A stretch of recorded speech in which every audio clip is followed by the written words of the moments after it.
So as you can probably already tell, this video is going to sound a bit off and a little weird. That's because my microphone has stopped working and I need to find a proper cable for it.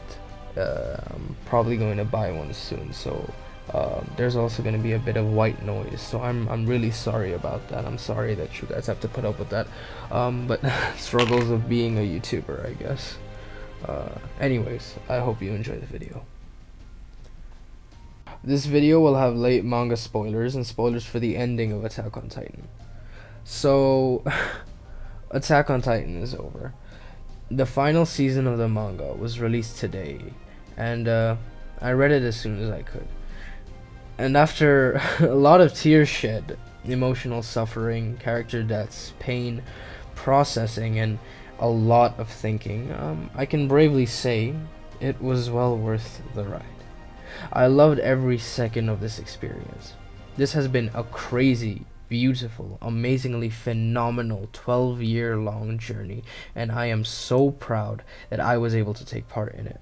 So, before I go into my thoughts and feelings about the ending and the series as a whole, I'd like to say thank you to Hajime Isayama for creating such a beautifully crafted storytelling experience. Thank you for committing to this journey and delivering a nearly perfect story to your fans. The beauty of Attack on Titan's ending, for me, heavily lies in its ambiguity. There are so many questions left unanswered, but these are questions I feel like we could kind of answer ourselves. There is a feeling that there's so much left unsaid, yet the panels of this chapter are lined with nuanced, meaningful answers to a lot of these questions. There are a lot of things that are hinted at, a lot of things suggested, and to me, there's more beauty in that than unnecessary exposition. Isayama gave the audience a way to feel their way through it, rather than being outright about this ending.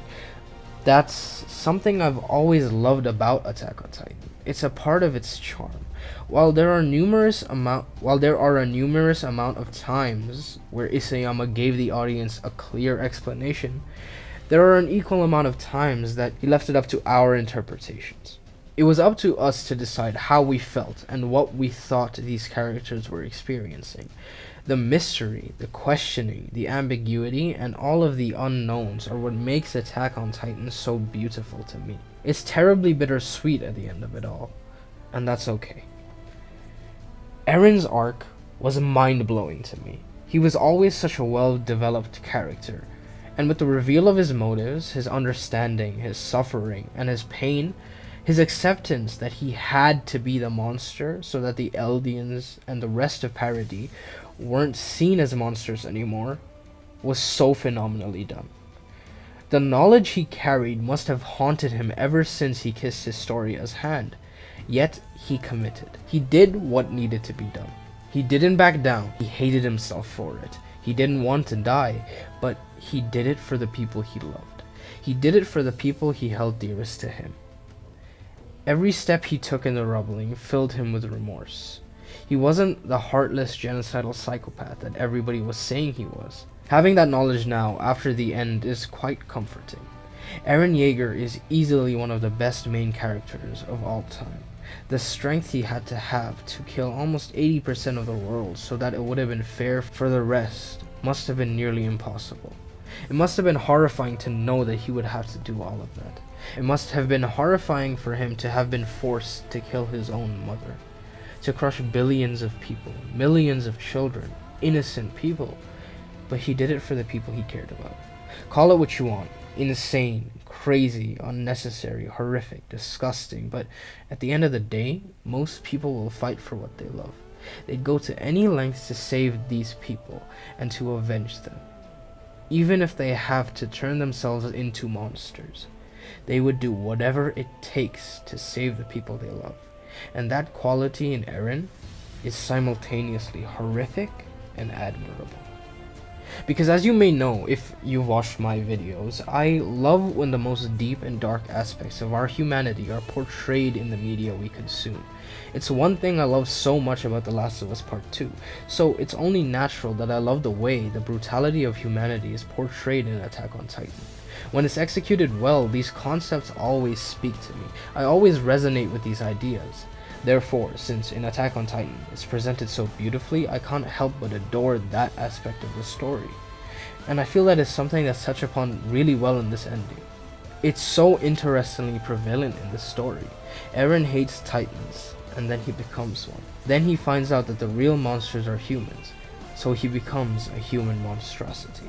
A person capable of pulling off a nearly complete extinction of the human race. That shit is wild, man. And to know that he had to struggle with that for years is just so painful, yet so intriguing.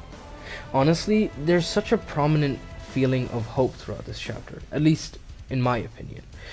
There's hope in Historia's goals, in Armin's leadership. The people who are at each other's throats are now unified under one nation and one name. They are one people. They fight together for themselves. They fight for their freedom and they fight for their lives. War never stops. People never stop fighting. However, now everybody is on equal footing. The Eldians have no need to hide.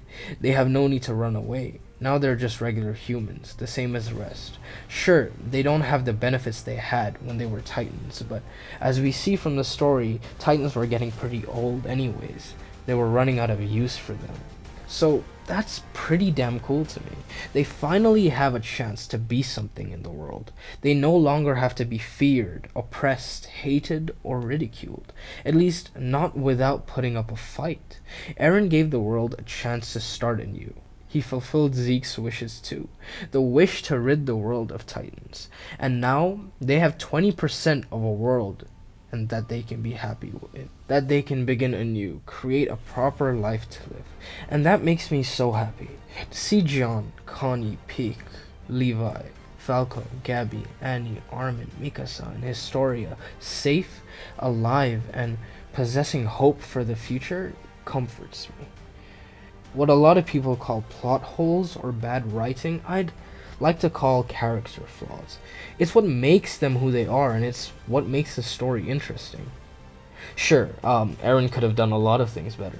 Zeke could have done a lot of things better. Grisha could have done a lot of things better. So on and so forth. But what makes it so interesting to me is analyzing just why these people made these decisions and accepting them.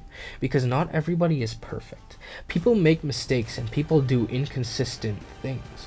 But again, that's the beauty of it all. That's what's so simultaneously amazing and appalling about being human. And sure, it's fiction, it's a story, etc. But it's nearly impossible for a human being to write a story without incorporating human elements into it. It happens subconsciously, it happens naturally. You can take the worst story ever, and if you look hard enough, you will still find some beautiful human parts of it. It will connect with somebody. It will resonate with somebody. How we all perceive art is wildly different, and that's okay. Your opinions are valid and justified. However, it's almost undeniable that human aspects, human concepts, and human emotions will stay prominent through any form of media we put forward.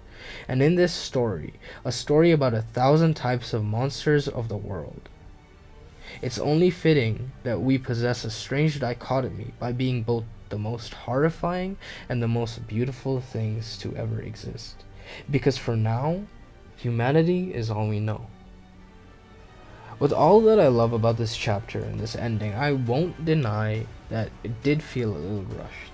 But I sort of expected it to. I don't know how Isayama could have done better with the 45 pages he had left.